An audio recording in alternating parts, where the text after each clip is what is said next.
আমার প্রিয় দ্বাদশ শ্রেণীর ছাত্রছাত্রীবৃন্দ, কেমন আছো তোমরা? আশা করি সবাই ভালো আছো, সুস্থ আছো, নিরাপদে আছো। এবং এও বিশ্বাস করি এবং আশা করি যে তোমরা বাসায় রেগুলার পড়ালেখা করছো। তোমাদের কিন্তু গত ক্লাসেও তোমাদের বলা হয়েছে এবং তোমাদের সাথে আমাদের গত সপ্তাহে যখন দেখা হয়েছিল আমরা তোমাদের কিন্তু তোমাদের যে এইচএসসি পরীক্ষা সামনে হবে সেই বিষয়ে তোমাদের আমরা অবগত করেছি এবং তোমাদের যে শর্ট সিলেবাস সেটি আমরা তোমাদের বলে দিয়েছি। আশা করি তোমরা বাসায় সেই অনুযায়ী পড়ছো।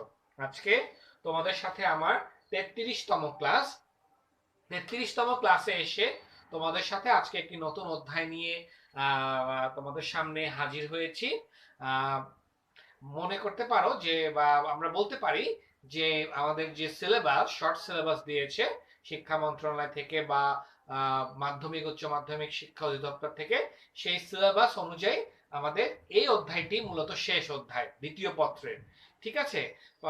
তো আশা করি তোমরা এই অধ্যায়ের যে সিলেবাস আছে সিলেবাসে তোমাদের যে যে বিষয়গুলো তোমাদের পড়তে বলেছে সেই সেই বিষয়গুলো ভালো করে পড়বে প্রতিটা অধ্যায় থেকে। তো আজকে এই দ্বিতীয় পত্রের সিলেবাস অনুযায়ী শর্ট সিলেবাস অনুযায়ী আজকে এই দ্বিতীয় পত্রের অষ্টম অধ্যায় পঞ্চম অধ্যায় তোমাদের এটি শেষ অধ্যায় এই দ্বিতীয় পত্রের। তো এই অধ্যায়টি নিয়ে তোমাদের সামনে আমি হাজির হয়েছি। অধ্যায়টি হলো পণ্য ও পণ্যের মূল্য নির্ধারণ। পণ্য ও পণ্যের মূল্য নির্ধারণ, এই অধ্যায়টির নাম পণ্য পণ্যের মূল্য নির্ধারণ। তোমাদের 236 পৃষ্ঠা এই অধ্যায়টি আছে। 236 পৃষ্ঠায় এই অধ্যায়টি রয়েছে। তো এই অধ্যায়টি আজকে যে বিষয় নিয়ে তোমাদের সামনে হাজির হয়েছি সেই দুটি বিষয় হলো পণ্যের ধারণা বা পণ্য কি এবং পণ্যের শ্রেণী বিভাগ। আশা করি তোমরা বোর্ডটা খেয়াল করতে পারছো বা বোর্ডের লেখা বুঝতে পারছো। প্রথমে আমরা দেখব আসলে পণ্য কি বা পণ্যের ধারণাটা আমরা বোঝার চেষ্টা করব। আসলে পণ্য বলতে কিন্তু আমরা অনেকে অনেকভাবে সেটাকে ডেসক্রাইব করতে পারবো না সৃজনশীলতার মাধ্যমে বা সৃজনশীলভাবে আমরা অনেকভাবে এই পণ্যটিকে পণ্য কি এই উত্তরটি আমরা দিতে পারবো। কারণ আমাদের চারদিকে বা আমাদের দৈনন্দিন জীবনে যাই ব্যবহার করি না কেন বা করছি না কেন সবই কিন্তু আমাদের কি পণ্য, তাই না? আমরা দোকানে যাচ্ছি, আমরা বাজারে যাচ্ছি, আমরা শপিং মলে যাচ্ছি, আমরা বিনোদন কেন্দ্রে যাচ্ছি, আমরা ডক্টরের কাছে যাচ্ছি, আমরা তোমার বিরিয়ানি খেতে যাচ্ছি না, বিরিয়ানি খেতে যাচ্ছি, তারপরে রসমালাই খেতে যাচ্ছি, তারপরে তোমার সমুদ্র সৈকতে বেড়াতে যাচ্ছি। সমস্ত কিছুকেই কিন্তু আমরা পণ্য হিসেবে বলতে পারি মার্কেটিং এর ভাষায়। তো এভাবে কিন্তু আমরা পণ্যকে ডেসক্রাইব করতে পারি না। তাহলে পণ্য বলতে আমরা কি বুঝতে পারছি আসলে, যদি যদি আমরা পণ্যটিকে সংজ্ঞায়িত করি স্পেসিফিক ভাবে বা বুকিশ যে সংজ্ঞা আছে অর্থাৎ সেই বুকিশ সংজ্ঞা দিয়ে যদি আমরা সংজ্ঞায়িত করি সেই সংজ্ঞাটা কি দাঁড়ায় আমরা একটু লক্ষ্য করব। মানুষের প্রয়োজন বা অভাব মেটাতে পারে এমন যে কোনো কিছুকে পণ্য বলে। খুবই সহজ ভাষা। মানুষের প্রয়োজন বা অভাব মেটাতে পারে, তাই না? এমন যে কোনো কিছুকে পণ্য বলে। মুদির দোকানে গিয়ে আমি চাল কিনছি, ডাল কিনছি, তেল কিনছি, পেঁয়াজ, লবণ, না, সবজি, বিভিন্ন রকমের সবজি। সমুদ্র সৈকতে গিয়ে আমি সমুদ্রের যে সুন্দর যে প্রাকৃতিক দৃশ্য, না, সেটি দেখতে পাচ্ছি। পাহাড়ি এলাকায় আমি পর্যটন কেন্দ্রে যাচ্ছি, ডক্টরের কাছ থেকে সেবা নিচ্ছি, ফখরুদ্দিন বিরিয়ানি হাউসে গিয়ে বিরিয়ানি খাচ্ছি। তাহলে কি এগুলো আমাদের প্রয়োজন বা অভাব মেটাতে পারছে, তাই এগুলোকে আমরা কি বলতে পারি? পণ্য বলতে পারি। আবার আমি যদি অন্যভাবে সংজ্ঞায়িত করি, পণ্য বলতে বিক্রয়যোগ্য কোনো কিছুকে বোঝায় যা অর্থের বিনিময়ে ক্রয় বিক্রয় করা হয়। পণ্য বলতে বিক্রয়যোগ্য কোনো কিছুকে বোঝায় যা অর্থের বিনিময়ে ক্রয় বিক্রয় করা হয়। পণ্য বলতে কি বোঝাচ্ছে? বিক্রয়যোগ্য কোনো কিছুকে বোঝায়।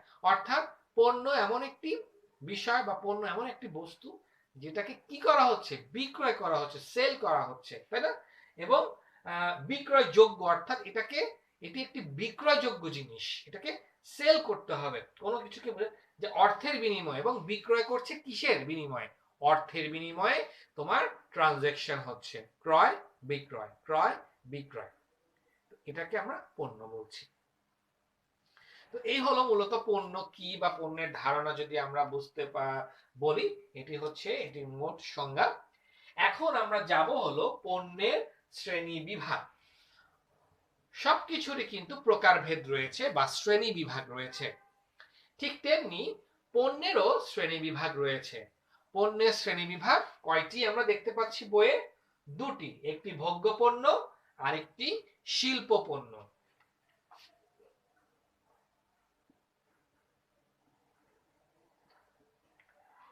একটি ভোগ্য পণ্য আর একটি শিল্প পণ্য। তাহলে আমরা যদি ভোগ্য পণ্যের দিকে একটু তাকাই, লক্ষ্য করি, সেই ভোগ্য পণ্য অর্থাৎ ভোগ, যে পণ্যটি আমরা ভোগ করছি, খাচ্ছি বা গ্রহণ করে ফেলছি সাথে সাথে, না, সেটিকে আমরা বলি ভোগ্য পণ্য। অর্থাৎ যে পণ্যটি ক্রয় করার পরে আর কোনো প্রক্রিয়াজাতকরণ বা প্রক্রিয়াজাত করার কোনো প্রয়োজন হচ্ছে না, বা পুনরায় আবার সেটিকে কোনোভাবে কোনো কিছু করার প্রয়োজন হচ্ছে না, সেটিকে আমরা বলছি ভোগ্য পণ্য। অর্থাৎ এটি মূলত চূড়ান্ত ভোগের জন্য ক্রয় করা হয়, এটি মূলত চূড়ান্ত ভোগের জন্য এই পণ্যটি ক্রয় করা হয়। অর্থাৎ এখানে কোনো প্রক্রিয়াজাতকরণ প্রয়োজন হয় না, সরাসরি ভোক্তারা এটাকে ব্যবহার করে ফেলতে পারে তাদের প্রয়োজন অনুসারে। তো এটিকে বলা হচ্ছে ভোগ্য পণ্য। যেমন সাবান আমরা কিনেই কিন্তু ব্যবহার করে ফেলতে পারছি, টুথপেস্ট কিনেই ব্রাশ করে ফেলতে পারছি, এটাকে আমার আলাদা করে আবার তৈরি করার প্রয়োজন হচ্ছে না। আবার দেখা যাচ্ছে ভোগ্য পণ্যের মধ্যে আমরা যদি একটু খেয়াল করি, যে ভোগ্য পণ্যের মধ্যে আবার ভাগ আছে। তোমরা আশা করি বোর্ডটি দেখতে পাচ্ছ যে ভোগ্য পণ্যের মধ্যে কয় ধরনের ভোগ্য পণ্য রয়েছে? সুবিধাজনক পণ্য, বিশিষ্ট পণ্য, শপিং পণ্য, অযাচিত পণ্য। আমি আবার বলি, ভোগ্য পণ্যের মধ্যে 4 ধরনের ভোগ্য পণ্য রয়েছে। একটি সুবিধাজনক পণ্য, একটি বিশিষ্ট পণ্য, একটি শপিং পণ্য, আরেকটি হলো অযাচিত পণ্য। এখন আমরা যদি ভোগ্য পণ্যের এই ভাগগুলোকে আবার আলোচনায় যাই, দেখতে পাবো যে এই ভোগ্য পণ্যের যে চার প্রকারের ভোগ্য পণ্য রয়েছে, এগুলোকে আবার বিভিন্ন অংশে ভাগ করা হয়েছে। তার মধ্যে প্রথমটি যদি আমরা লক্ষ্য করি, সুবিধাজনক পণ্য, তাই না? সুবিধাজনক পণ্য আমরা কোনটিকে বলবো? যে পণ্যটি আমি সুবিধাজনক স্থান থেকে ক্রয় করতে পারছি, অর্থাৎ যে পণ্যটি ক্রয় করতে আমার তেমন কোনো কষ্ট হবে না, অর্থাৎ ক্রেতা তার সুবিধাজনক জায়গায় গিয়ে যদি তার চাহিদা মোতাবেক প্রয়োজন অনুসারে পণ্যটি ক্রয় করতে পারে, সেই পণ্যটিকে বলা হচ্ছে সুবিধাজনক পণ্য। তো সুবিধাজনক পণ্যের মধ্যে এখন বিশেষ করে আমরা যদি সুবিধাজনক পণ্যের দিকে তাকাই, সুবিধাজনক পণ্য অর্থাৎ সুবিধাজনক জায়গা হতে সহজে ক্রয় করা যায়, এবং এরূপ পণ্যকে তোমার সুবিধাজনক পণ্য বলা হচ্ছে। যেমন বিস্কুট, তারপরে তোমার সাবান, সিগারেট, চাল, মাছ, হ্যাঁ, এগুলোকে আমরা সুবিধাজনক পণ্য বলতে পারি। তো সুবিধাজনক পণ্যকে আবার আমরা লক্ষ্য করি, সুবিধাজনক পণ্যকে আবার 4 ভাগে ভাগ করেছে: আবশ্যক পণ্য, লোভনীয় পণ্য, জরুরি পণ্য, সরবরাহ পণ্য। আবশ্যক পণ্য, লোভনীয় পণ্য, জরুরি পণ্য, সরবরাহ পণ্য। অর্থাৎ সুবিধাজনক পণ্যকে আবার 4 ভাগে ভাগ করেছে। তার মধ্যে এই চারটি সুবিধাজনক পণ্য রয়েছে। তার মধ্যে আবশ্যক পণ্য কোনটা আমরা যদি একটু আমাদের বইয়ের 240 পৃষ্ঠায় একটু লক্ষ্য করি, সেখানে এই বিষয়ে সুন্দর করে লেখা আছে। আমি কিছু কিছু বিষয় আছে যেগুলো বই থেকে পড়ে তোমাদের বোঝাবো, যাতে তোমরা বইটি যখন পড়বে বাসায় যেন বুঝতে পারো। যেমন আবশ্যক পণ্য, প্রতিনিয়ত আমাদের বাসা বাড়িতে যা প্রয়োজন হচ্ছে, প্রতিনিয়ত যেগুলো না হলে আমাদের কি চলবে না সংসারে, তাই না? খাদ্যদ্রব্য খেতে পারবো না, বা প্রয়োজনীয় যেগুলো প্রতিদিন আমাদের প্রয়োজন হয় সেগুলো ছাড়া আমরা চলতে পারবো না, সেগুলোকেই বলা হচ্ছে আবশ্যক পণ্য।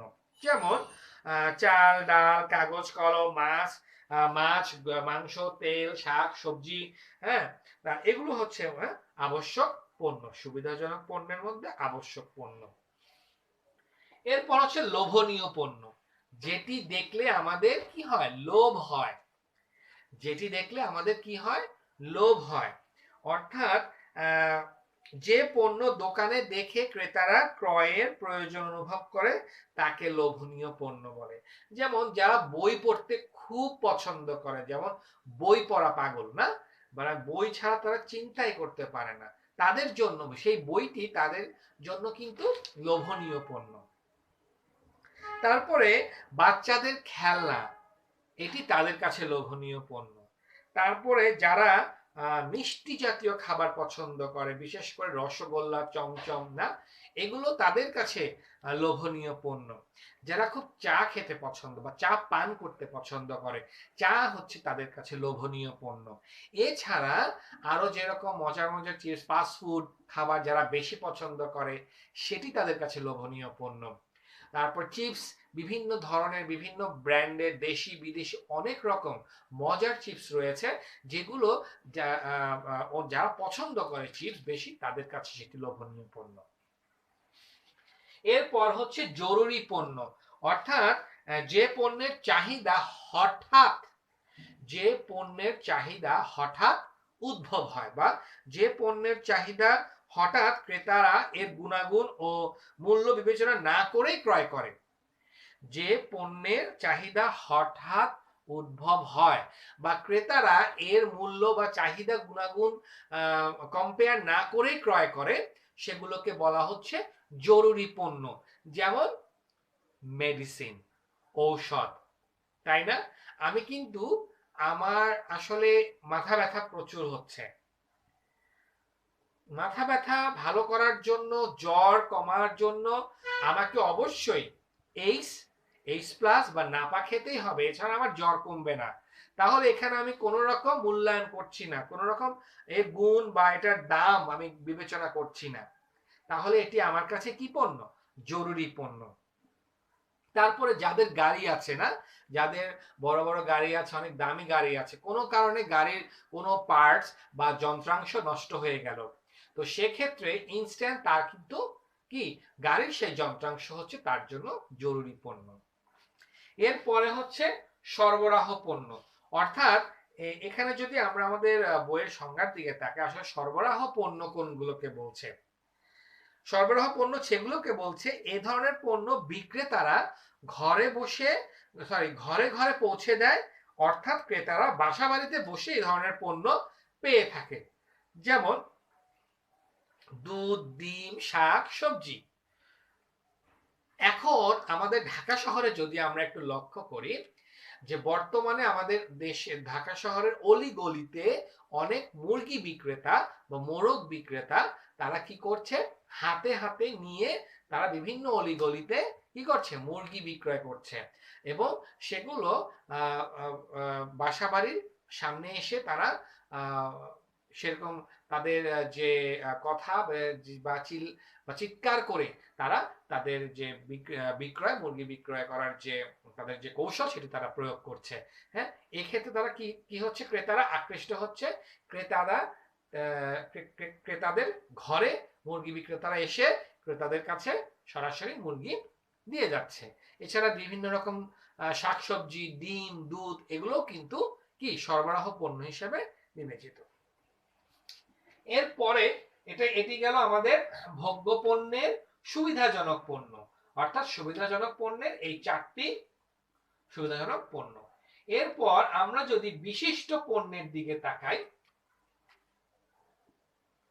বিশিষ্ট পণ্য, না, অর্থাৎ স্পেশাল গুডস বলা যায়, স্পেশাল গুডস বা স্পেশাল প্রোডাক্ট। তো এখানে আমরা কি বলেছি একটু লক্ষ্য করি, যে সকল পণ্য বিশেষ মান বহন করে এবং সমাজে বসবাসকারী বিশেষ শ্রেণীর ভোক্তারা ক্রয় করে তাকে বিশিষ্ট পণ্য বলে।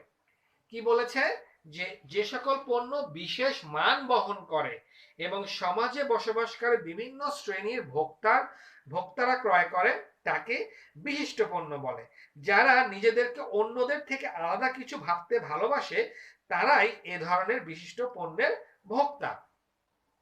যেমন আগে যখন মানুষজন গ্রাজুয়েশন করত বা উচ্চতর ডিগ্রি দ্বারা লাভ করত, তারাই একমাত্র টাই স্যুট পরতো বা টাই পরতো, এবং তাদেরকে দেখলে মানুষ বুঝতে পারত যে এই লোকটি উচ্চ শিক্ষিত। ঠিক আছে, তাহলে উচ্চ শিক্ষিত বা বড় বড় ব্যবসায়ী যারা প্রচুর ধন সম্পত্তির মালিক, গাড়ি বাড়ি না অনেক কিছু আছে, তাদের জন্য টাইটা একটি গুরুত্বপূর্ণ বিষয় বহন করে, গুরুত্বপূর্ণ তাদের যে স্ট্যাটাস সেটা বহন করে। তারপর দেখা যাচ্ছে জুতো সবাই কিন্তু পরে, কিন্তু ফ্যাশনেবল জুতো সবাই পরে না। বিশেষ বিশেষ ব্যক্তি, বিশেষ বিশেষ ব্যক্তি, বিশেষ বিশেষ ফাংশন বা প্রোগ্রামে বিশেষ বিশেষ জুতো তারা পরে থাকে, তাহলে ওই জুতোগুলো কিন্তু কি বিশিষ্ট পণ্য। তারপরে হচ্ছে আকর্ষণীয় ঘড়ি, তারপরে হচ্ছে তোমার ডিএসএলআর ক্যামেরা, তারপরে তোমার হচ্ছে দামি কলম। কলম তো আমরা সবাই ব্যবহার করি, কিন্তু এমনও আছে 1 লাখ টাকা দামেরও কলম আছে। তো এই 1 লাখ টাকা দামের কলম কাদের জন্য? বিশেষ মানুষদের জন্য। এই জন্য এই সমস্ত জিনিসগুলো বিশিষ্ট পণ্য হিসেবে পরিচিত। এরপরে হচ্ছে শপিং পণ্য। এরপরে কি? শপিং পণ্য। শপিং পণ্য আমরা কোনগুলোকে বলবো? যে সকল পণ্য ক্রেতারা সচরাচর ক্রয় করে না, তবে ক্রয়ের ক্ষেত্রে পণ্যের গুণাগুণ, মূল্য, সাইজ, ডিজাইন, মডেল ইত্যাদি বিবেচনা করে তাকে শপিং পণ্য বলে। তাহলে যে সকল পণ্য ক্রেতারা সচরাচর ক্রয় করে না, কিন্তু যখন কিনে তখন তারা পণ্যের গুণ, মান, সাইজ, মডেল ইত্যাদি বিষয় বিবেচনা করে কিন্তু শপিং পণ্য ক্রয় করে, এবং সেটাকেই শপিং পণ্য বলা হচ্ছে। প্রয়োজনে তারা দূরে গিয়ে বা দূরের মার্কেট হতেও সেই শপিং পণ্যটি তারা ক্রয় করে। হতে পারে সেটি শাড়ি, টিভি, রেডিও, গহনা, অর্নামেন্টস না, এগুলো কিন্তু শপিং পণ্যের মধ্যে পড়ে। তো শপিং পণ্যের মধ্যে দু ধরনের পণ্য আছে, একটি হচ্ছে শৌখিন পণ্য, আরেকটি হচ্ছে সেবা পণ্য। একটি শৌখিন পণ্য আর একটি সেবা পণ্য। তাহলে শৌখিন পণ্য কোনগুলো? অর্থাৎ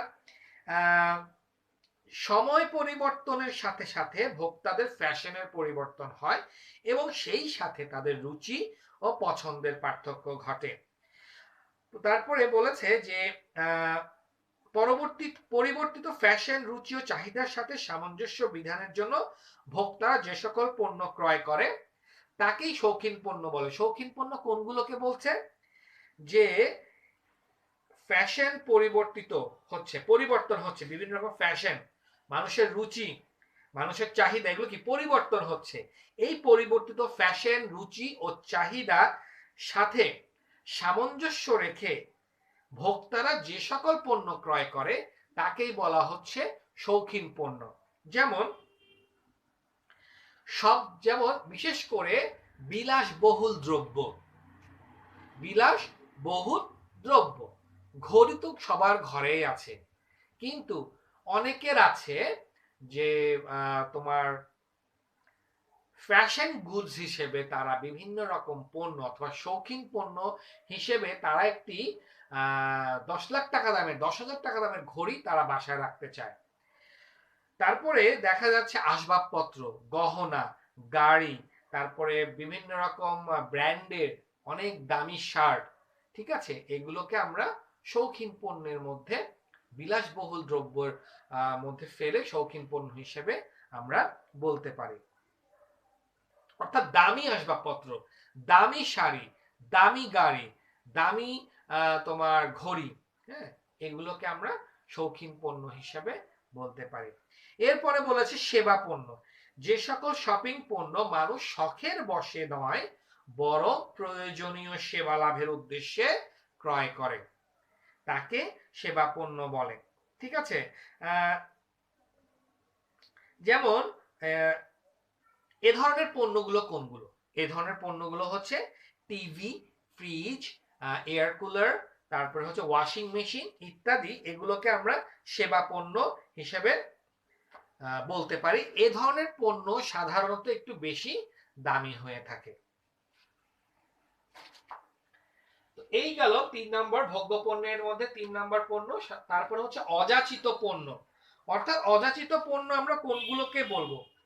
যে সকল পণ্য সম্পর্কে ক্রেতাদের পূর্ব ধারণা বা অভিজ্ঞতা থাকে না, অথবা ক্রেতারা যে পণ্য পূর্বে দেখেনি বা দেখলেও ক্রয়ের প্রয়োজন বোধ করেনি, তাকে অযাচিত পণ্য বলে।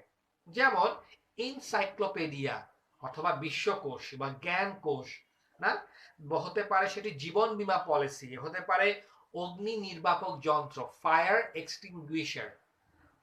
এক্সটিংগুইশার অথবা অগ্নি নির্বাপক যন্ত্র।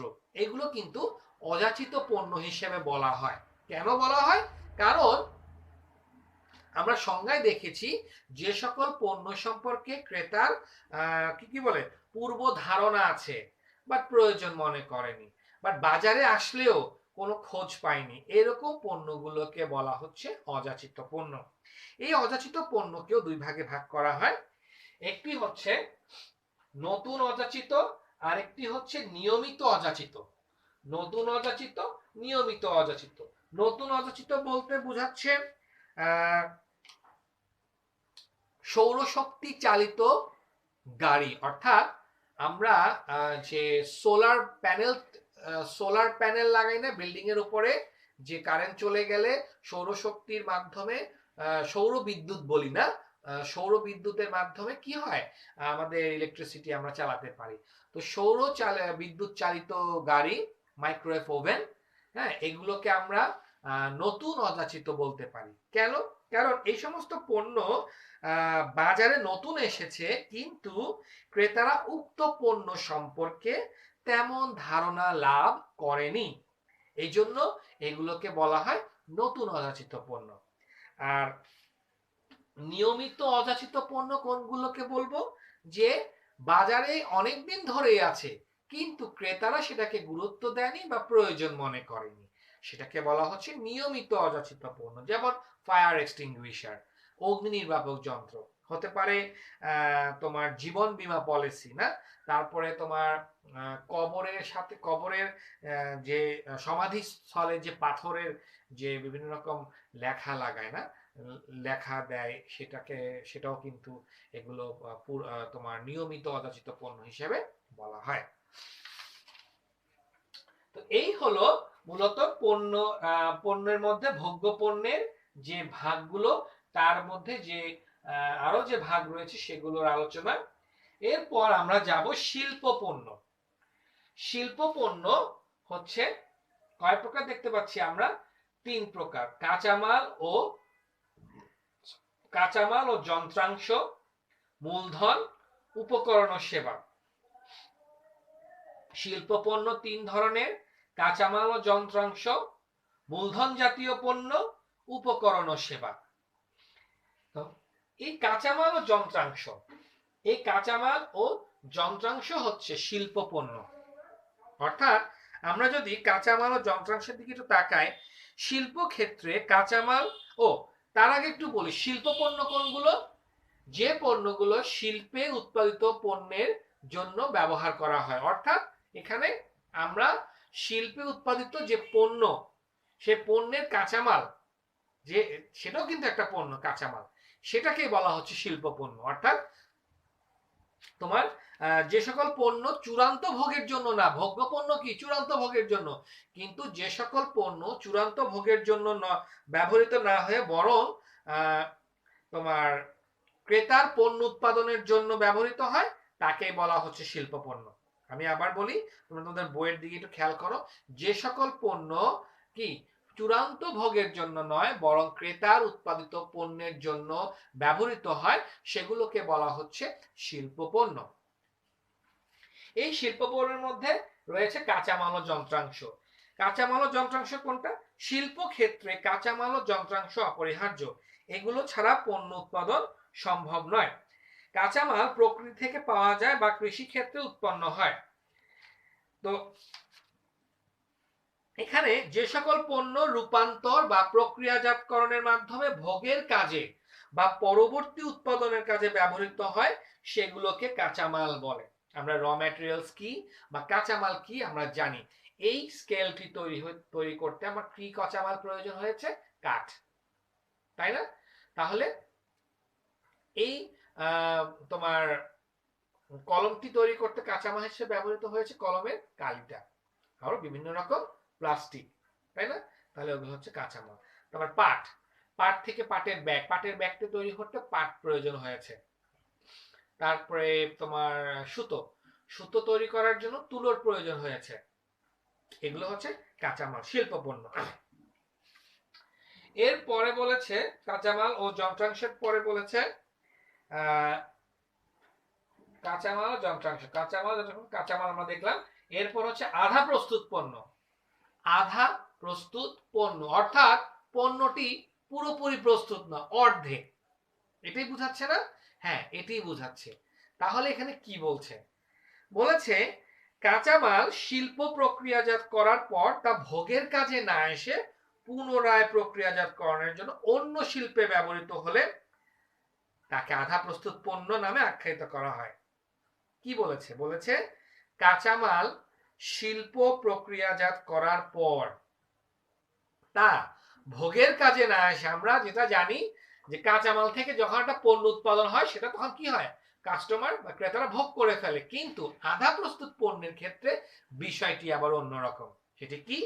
বলেছে কাঁচামাল শিল্প প্রক্রিয়াজাত করার পর তা ভোগের কাজে না এসে পুনঃ প্রক্রিয়াজাতকরণের জন্য অন্য শিল্পে ব্যবহৃত হলে তাকে আধা প্রস্তুত পণ্য নামে অভিহিত আখ্যায়িত করা হয়। যেমন খনি, না তোমার মাটির নিচ থেকে ডাগ আউট করে যেটা বের করা হয়, তাই না? নিচে মাটির নিচ থেকে, যেমন খনি থেকে লৌহ আকরিক, লৌহ আকরিক যে সংগ্রহ করার পর একে শোধন শিল্পে প্রক্রিয়াজাত করে লৌহ পিণ্ড অর্থাৎ লোহার যে টুকরো সেটা তৈরি করা হচ্ছে। তো লোহার টুকরোটা কি? একটি আধা প্রস্তুত পণ্য, কারণ এই লোহা থেকে পরবর্তীতে কি করা হবে? বিভিন্ন রকম পণ্য তৈরি করা হবে। এই জন্য এই লৌহপিণ্ডটিকে বলা হচ্ছে আধা প্রস্তুত পণ্য। এর তো এই গেল কাঁচামাল ও যন্ত্রাংশের প্রকারভেদ। এরপর মূলধন জাতীয় পণ্য। মূলধন জাতীয় পণ্য আবার দু ধরনের, একটা স্থাপনা আর একটি আনুষঙ্গিক। একটি স্থাপনা আর একটি আনুষঙ্গিক। মূলধন জাতীয় পণ্য কোনগুলো? যে সকল পণ্য শিল্প ক্ষেত্রে একবার ক্রয় করা হলে বহু বছর ব্যবহার করা যায় সেগুলোকে মূলধন জাতীয় পণ্য বলে। কি বলেছে? যে সকল পণ্য শিল্প ক্ষেত্রে একবার ক্রয় করা হলে বহু বছর ব্যবহার করার জন্য সেগুলোকে ক্রয় করা হয় সেগুলোকে মূলধন জাতীয় পণ্য বলা হচ্ছে।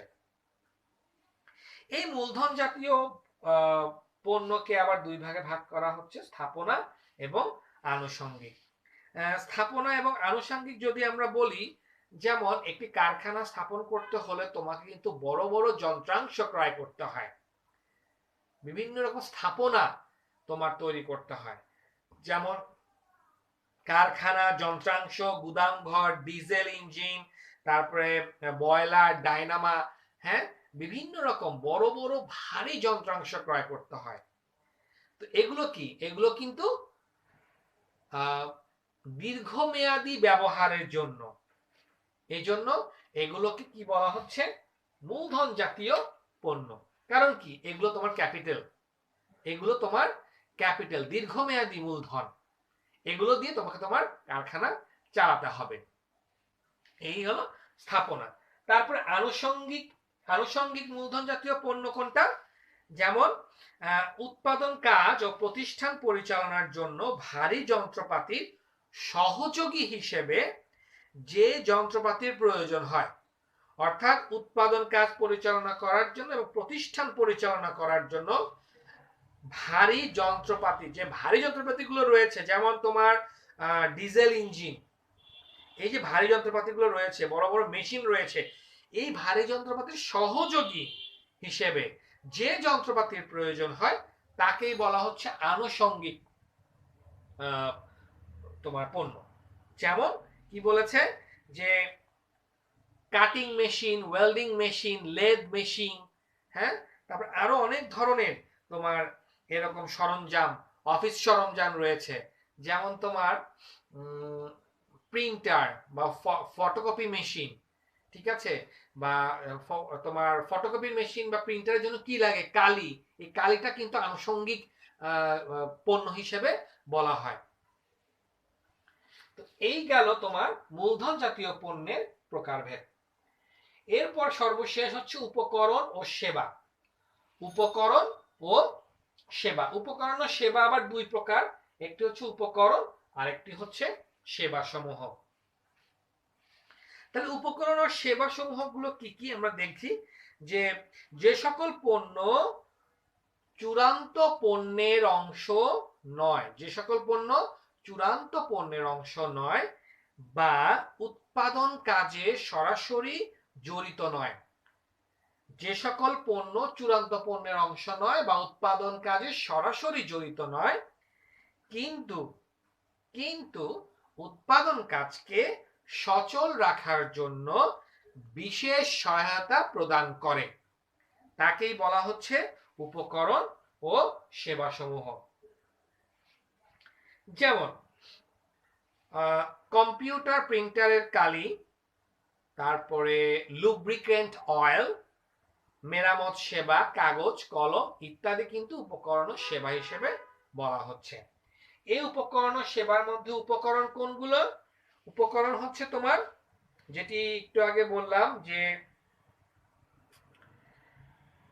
এগুলো কিন্তু তোমার উন্নয়নের উৎপাদনের সহায়তা করে, সেগুলোকে পরিচালন উপকরণ বলে। যে সকল পণ্য উৎপাদনের সহায়তা করে, অর্থাৎ সাহায্য করে, উৎপাদন করতে গেলে তোমাকে সাহায্য করে, সেটি হচ্ছে যেমন পেট্রোল, গ্রিজ, তারপরে হচ্ছে তোমার লুব্রিকেন্ট অয়েল, তারপরে ডিস্টিল ওয়াটার, না, ডিস্টিল ওয়াটার আমরা ব্যাটারিতে ব্যবহার করি, আইপিএস চালানোর জন্য, আরো বিভিন্ন কাজে আমরা ব্যবহার করি ডিস্টিল ওয়াটার, তাহলে কিন্তু এগুলো উৎপাদন কাজে সহায়তা করে, এই জন্য এগুলোকে উপকরণ বলা হচ্ছে।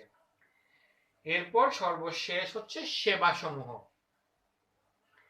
ক্রেতাদের আস্থা সৃষ্টি এবং পণ্যের বিক্রয় বাড়ানোর জন্য উৎপাদক বা মধ্যস্থ ব্যবসায়ীরা যে সেবা বা পরামর্শ প্রদান করে সেগুলোকে ব্যবসায়িক সেবা বলা হয়। যেমন বীমা পলিসি গ্রহণের সহায়তা, অর্থাৎ যারা বীমা গ্রহণ করতে ইচ্ছুক, বীমা যারা এইটি নিয়ে কাজ করে, তারা বিভিন্নভাবে এই বীমা পলিসি সম্পর্কে তাদের যে ক্লায়েন্ট আছে তাদের তাদেরকে কনভিন্স করে বা সহায়তা করে, এটা কিন্তু তোমার উপকরণ সেবা সমূহের মধ্যে পড়ে। এছাড়া রয়েছে হচ্ছে আইনগত পরামর্শ, বিভিন্ন রকম আইনি কোনো বিষয় নিয়ে যদি কোনো পরামর্শ প্রয়োজন হয়, এই আইনগত পরামর্শও কিন্তু সেবা সমূহের মধ্যে পড়ে। অর্থাৎ সংজ্ঞাটা কি বলছে, যে ক্রেতাদের আস্থা সৃষ্টি এবং পণ্যের বিক্রয় বাড়ানোর জন্য উৎপাদক বা মধ্যস্থ ব্যবসায়ীরা যে সেবা ও পরামর্শ প্রদান করে তাকেই বলা হচ্ছে সেবা, সেবা সমূহ পণ্য বা ব্যবসায়িক সেবা। ঠিক আছে, তো এই হলো আজকের এই মূল দুটো বিষয়, যে দুটো বিষয় তোমাদের সামনে আলোচনা করেছি। আশা করি তোমরা এই দুটো বিষয় তোমরা বুঝতে পেরেছ। বাসায় তোমরা বইটি খুলে আবার তোমরা বাসায় যখন ক্লাস দেবে বইটি খুলে বোঝার চেষ্টা করবে, ঠিক আছে? তো আজকে এই পর্যন্ত, আগামী ক্লাসে তোমাদের সাথে আবার দেখা হবে। ততক্ষণ ভালো থাকো, সুস্থ থাকো, ধন্যবাদ।